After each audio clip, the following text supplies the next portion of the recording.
The Constitution has been under attack for many years now, specifically the First and Second Amendments, but we're just going to touch on the First Amendment today with the right for free speech. This is a clip where Jordan Peterson was invited to testify in front of Congress about the First Amendment and AI and things like that, and the privacy and things of nature that come along with that, and how much the government should be involved. The first guy who's going to talk is so in support of the government being able to control what is and is not on social media and things like that, and it's just like, no, you can't do that. The moment that you give the government that kind of control, they'll try to control everything else, and that's, you'll see that as the video plays on here. So as somebody who's a proponent of the First Amendment, 100%, government should not have a say in what you say. Sure, there's consequences to being said. There's some things that are said. If you say something life-threatening or things like that, well, there's going to be consequences. But at the end of the day, you should have the right to free speech in a sense. Sure, not everything that you can say should be said, but you still should inherently have that right as an American citizen who is under the Constitution.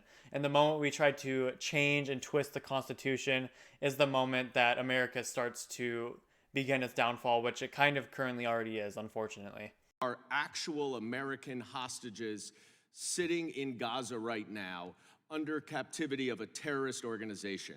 And we're supposed to equate the people sitting in jail who rioted and attacked this Capitol, we're supposed to equate them with these hostages.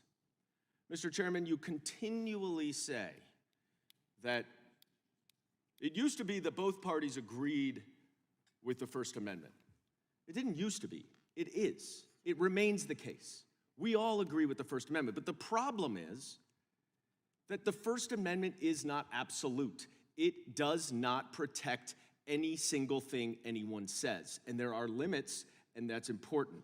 And what this committee has been trying to do for the last year and a half is to chill the federal government from monitoring what is going on social media and otherwise out there, so that misinformation and disinformation can run rampant in on Elon Musk's social platform and every other social platform, so that the Republicans, can benefit from it in November's election. And there we go with the misinformation. Who determines what that misinformation is?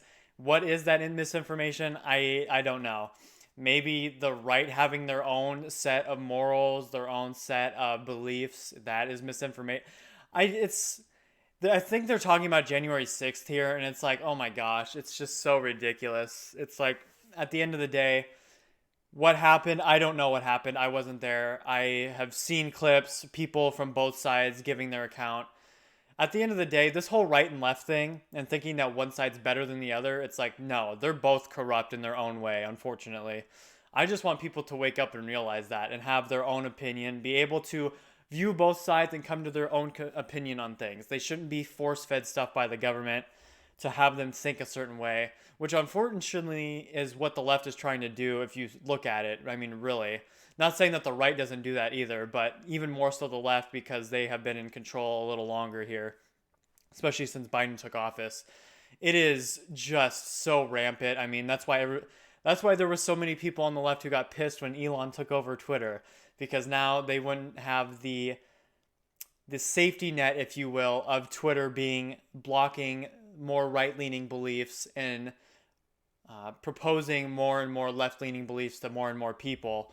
Now it was being a little more equal and stuff like that, or maybe even a little more right-leaning, because had been shunned for so long on Twitter that now they were blowing up, saying misinformation and things like that. It's like, both sides are corrupt. Why are we even discussing this? It's just ridiculous to think that it's only the Republicans that do. It's like, what? No, Republicans and definitely the Democrats. I don't know about you, but what they've been trying to do in the government the past few years, you would have to be quite blind to not realize that there's just fishy stuff going on there. Trying to control what the public can and can't do, what they can and can't say, the privacy and things like that, which they'll touch on later, especially with AI. It is just ridiculous to think that the left has not tried any of that and is only thinking of your best interest. I mean, come on. Let's be real here, for real's sake, man. Come on, man. Come on, man. That is why this committee exists. The time of the gentleman And has we have expired. gotten no evidence to support any of these allegations. And the ones that serve in this very chamber, they're not even hiding it anymore. They're saying the quiet part out loud. They want dependency, they want control. And the total disregard for the Constitution and the oath that many of my colleagues, actually all of my colleagues, have taken and violated, it's so disturbing to me. Many people know, probably as evidenced by what is on the face of my iPad, that I detest big government and I detest big tech. The two combined have proven to be a lethal combination when it comes to liberty and freedom. Because quite frankly, we know that the MO of big tech and big financial institutions combined with big government, it's to erode and evade Americans' constitutional rights. And we're here today because of a blatant Fourth Amendment violation, where big banks colluded with big government to turn over data that didn't belong to them to target Americans, innocent Americans. Because in this country, it is still a fact that you are innocent until proven guilty, despite what everyone is trying to do and flip that around. Now, Dr. Peterson, it's good to see you again. I couldn't help but notice your reaction when my colleague was talking about the First Amendment not being absolute. And so I do want to give you the opportunity to weigh in and respond to that. I couldn't help but notice your reaction. But before I do, I am really glad that you have been talking about the social credit system that the CCP, the Chinese Communist Party, utilizes. I am literally around the corner in a classified briefing right now talking about the use of big tech and how it is targeting American citizens. In fact, this very morning, I have been inundated in my office with phone calls from TikTok users who have been denied access to the app because they live in my congressional district, and until they call my office and demand that I do not take adverse action against the app, that they cannot use it. Talk about big tech directing behavior. And she's absolutely right. I mean, big tech and big banks, that has just been a wombo combo that is just not, it's just not good. I mean, like I said, it really doesn't take very much thought or anything like that to realize what exactly is going on here. The level of control they are trying to exert over the American public and things like that. It's just so obvious.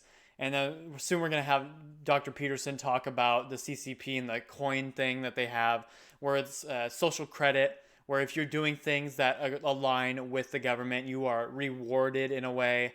And it's just a way to indoctrinate people to live a certain way. And of course, Chinese government is communist. And so that's a whole nother thing. But I mean, they're trying to incorporate that into America, and not like outright, but I mean, they kind of are. I mean, let's be real here. They're trying to sway opinions into what they want people to believe, and anything that aligns outside of that is just wrong or misinformation, as they like to call it. And so I actually like this lady a lot. She brings up a lot of good points, how big tech and big government should not be involved in the lives of the American public, and that's just how it is. They should be there to help support, but they should not be there to rule over. That's just not the way that it was designed by the founding fathers. And so, yeah, the other guy talking about how it's not absolute, it's like, what do you even mean by not absolute? Are you referring to it's not absolute because there should be a level of control exerted by yourself? Is that what you mean? That's why it's just so hard to understand what people are trying to refer to. Because whenever they say that, it's like, well, it sounds like you're saying that because you feel like you know better than other people. And it's like, do you though? I don't think so. I think that we are on a very dangerous path. And I want to give you my time to really lay out in the most succinct way possible the dangerous nexus of big tech, big government, and financial institutions that seek to weaponize that information against Americans. And I know you are more than capable of doing that in 2 minutes and 30 seconds. I don't think people understand the degree to which they are profiled online and to which their virtual representation is now an iconic representation of them, nor do they understand that they have no rights whatsoever to that representation. So for example, let's say we turn our information about our purchasing habits over to the bank when we open a bank account. 30 years ago, that wasn't such a big problem. With AI systems, it's a problem that's so big you can't imagine it. I mean, I'm certain that my staff could find the data online to absolutely predict your voting patterns with 95% accuracy. You have no idea what sort of digital footprint that you're leaving behind you, and there are almost no protections for that. And so now, and you also asked about the First Amendment. Yes. Well, we have very weak free speech protections in Canada, and I can tell you that is not going well. And so the combination in my country, the combination of that and the invasive technology that we're producing at a rate that beggars the imagination, produces a threat to the integrity of sovereign citizenship, the likes of which has not yet been experienced. Right? And that's what this committee should be concentrating on. Like, it's very interesting to watch it because it devolves continually into discussion of a particular event, serious though that event was. It's like, no matter how serious that event was, it pales in comparison to the potential severity of the issue that we're attempting to point to with regards to our testimony. These artificially intelligent systems can do things you can't imagine. And not only can they are and they will. And that will be abetted by the collusion between large corporations and government. And it's certainly the case that the people who stand on the left, especially with regards to their, what would you say, skepticism of large corporations, which is often perfectly warranted, should be utterly terrified about this. Dr. Peterson nails it right on the head there. Perfectly. The people should be very concerned about the digital footprint they lead. It leaves it up to so much information about yourself, which I'm not saying is a bad thing. I mean, I'm on the internet. But it can be used against you in a very bad way to access all of your personal information and all of your resources and things like that. Especially with the advances in technology, it is so prevalent how much information the government can get, big tech can get with these AI systems to just know literally more about yourself than you do. And it's just not, I mean, he's right. They should be really concerned with how much information big tech and things like that know about you and how much of that they can use to kind of shift what you see and don't see on the internet. Like, it shouldn't be there. The amount of control that the government is looking for is unconstitutional. That is why, I mean, that's why we have the Second Amendment, because if the government ever decided to exercise over its power, the people had the right to stand up to that, to the right to keep and bear arms. So it's just ridiculous that that the people on the left are seeing this. They keep trying to bring it back to January 6th, January 6th. It's like, okay, sure, that happened. That's in the past, though. Let's talk about what's happening right now and what's happening in the future, especially with these harmful AIs, because I actually am a believer in AI. I think AI is great, but not to the standpoint where the government is able to get involved in everything, especially collude with the banks to get all your personal information and things like that. But anyway, I was glad to see that Dr. Peterson was invited to speak on this committee to give his opinion. It's clear that he knows even more than the other guy. And I read some of the comments, and it's like, it takes a Canadian to let the U.S. government know about free speech. It's like, yeah, it's people who have been in America, been just comforted their entire life, cocooned, and peace and things like that. And so they just don't know what it's like to not have free speech and things like that. Where it's like, it is such a blessing to live in America, and the fact that they're trying to take it away, they clearly haven't lived anywhere else in the world where free speech isn't a right. So let me know what you guys think down in the comments about this. I don't know how much this is going to affect anything, if at all. But it needs to be a wake-up call for people. That the left, the right, we need to stop thinking about that and start thinking about the dangers of big tech involved in our lives, our information, and things like that. If you guys liked the video, make sure to leave a like, and I hope to see you guys around. Peace!